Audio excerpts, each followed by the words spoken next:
The first reaction for somebody who has never been a part of a hurricane is the only people I see right now are the National Guard or military vehicles, police vehicles. Tell me what it is that you guys are doing here and what it is you're trying to do, at least this time around post-Katrina.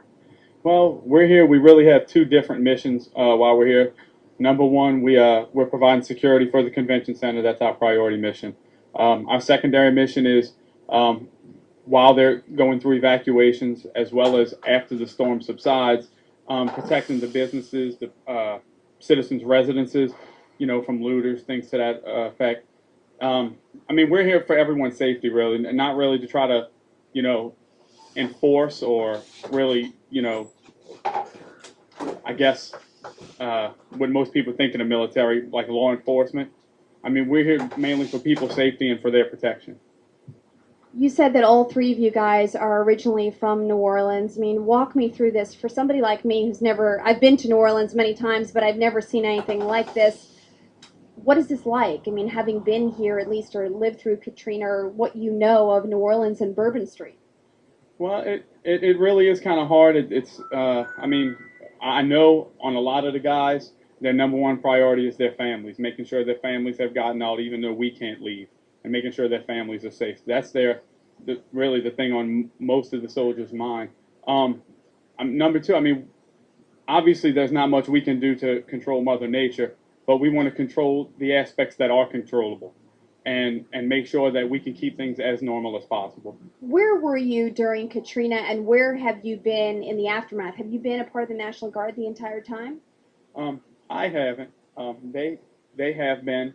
They were actually in Iraq when Hurricane Katrina hit. Didn't come back till 10 days after. Um, I had a brief stint when I wasn't in the military, and so therefore I was able to be here with my family and be able to get out and really not know what to come back to. As soon as they got back, they had the added pressure of the duty of trying to get everything back together. I mean, it was hard enough for them being in Iraq, wondering what was going on with their families, not being able to have contact with their families. But then when they got back, they also had the pressure of, well, what do we do? What's the first step we have to take to get things back the way they need to be? Tell me, how do you communicate in an environment like this? Because as I understand it, that there's a real loss of power, loss of communication. How do you communicate with the rest of your people around, the rest of the troops around you, and know where to go, where to stake out, etc.? Well, I mean, we have our own communication systems that don't rely on like the cell phone network or landlines. So we're able to communicate pretty well within a certain radius. Anyway, once it gets outside our radius, it becomes a little bit more difficult. What about your family? What have you guys done in terms of sending your families off? Are they staying in facilities nearby? Kind of walk me through what you've seen in terms of the evacuation of your own friends and loved ones, and then people from here in New Orleans. Well, as far as my family in particular, they left the state. They went to Birmingham, Alabama, as well as most other soldiers. I think they've urged their families to get out of the state as well. I mean, not just going north, but get out of. I mean, uh, Upper Mississippi, Alabama, Atlanta. There's some people that even said they went to Florida, I believe. So, I mean, we know how hurricanes can be and how much damage and how unsafe they are for people that aren't trained to deal with it. And so we've urged our family, loved ones, friends to, I mean, get as far away as possible until everything subsides.